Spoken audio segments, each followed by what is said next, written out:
finally, I call it the culture of self-invention is a very boring culture. Stanley Hauerwas is a Methodist theologian who said he defined liberalism, or the modern attitude, as I have no story except the story I invent for myself. And that's finally a very boring place to live, it seems to me. That in fact, you're part of this incredibly rich and complex narrative, which I would refer to as God's creation and God's providential movement. But I go back to Luke's gospel, when Jesus says to them, Duc in altum is it the Latin, go out into the depths.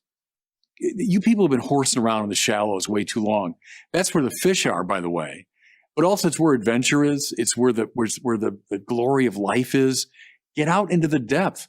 And we have, I think, allowed our people to be kind of horsing around by the seashore all the time. It's also where what protects you from hell is, because you need to be engaged in something that's deeply meaningful enough to justify the suffering.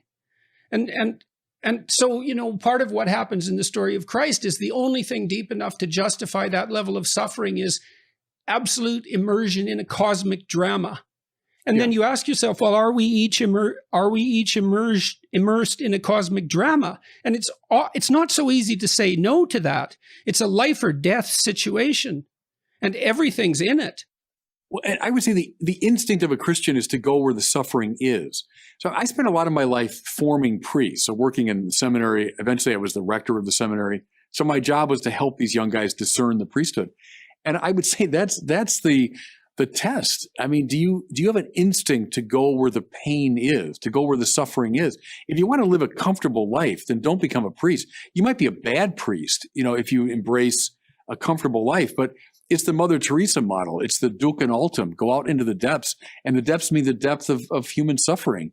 So then what's wrong with what you guys are doing? Why isn't it working? Well, what's the problem? It's true that we're not doing enough of that. And I do think we've succumbed a bit to the modern thing, which is a preoccupation with rights and freedom and my individuality and so on. Well, you see this with church activism so much now, is that so like the church seems to be replacing itself in some sense with social activism. It's like we've got enough social activists. Yes. Well, but see, I'd say this. Pope Benedict XVI, who's a great intellectual hero of mine, said the church always does three essential things. The church worships God, it evangelizes, and it cares for the poor. Poor broadly construed, as I say, anyone who's suffering, right? But that first move, as we said earlier, is indispensable. The church worships God.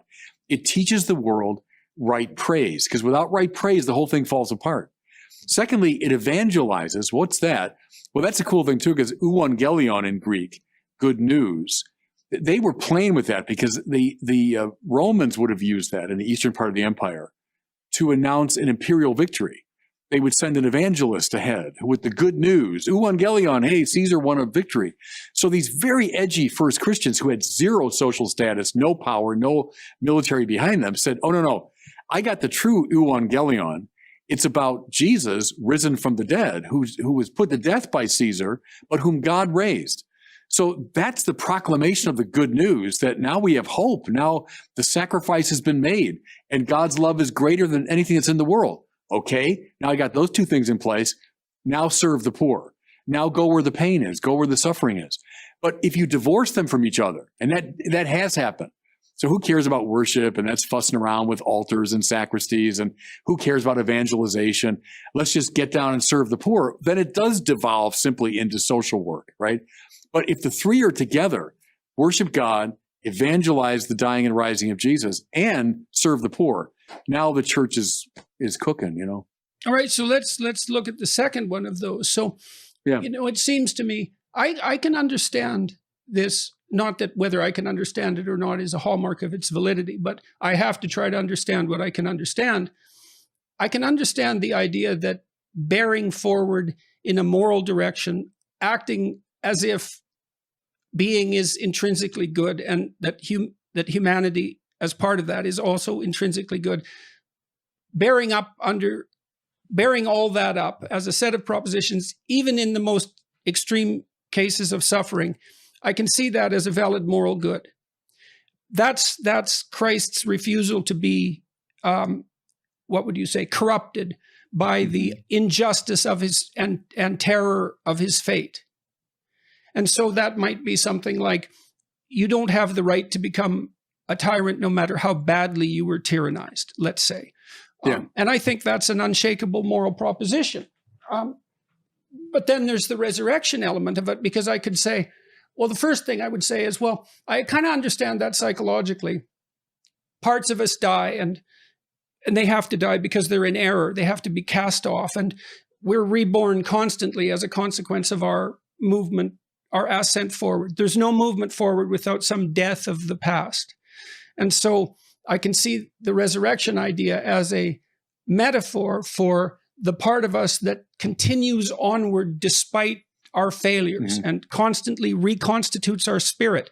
It's not something trivial, but then there's the insistence in the church of the bodily resurrection, which is, well, let's call that a stumbling block to modern belief. No doubt about that. That's something more than mere metaphor. And so you might ask, well, why is it insisted upon? Why isn't the proposition that you have a transcendent moral obligation to bear, to operate for the good of all things, regardless of your suffering, a hard line, no justification with the defeat of death necessitated? I'm not trying to make a fundamental critique of the idea of the resurrection, because I know there are things that I don't know. I know that for sure. And God only knows how the world is fundamentally structured. But it seems, and this is a Nietzschean criticism in some sense too, and a Freudian criticism, that seems in some real sense too good to be true.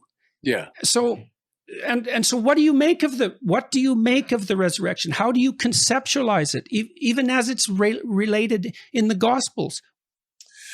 Yeah, good. You're raising a lot of interesting things. First of all, everything you said about it in terms of psychological archetypes and metaphors, good, fine. I think those are legitimate. I think those are correct perceptions of things.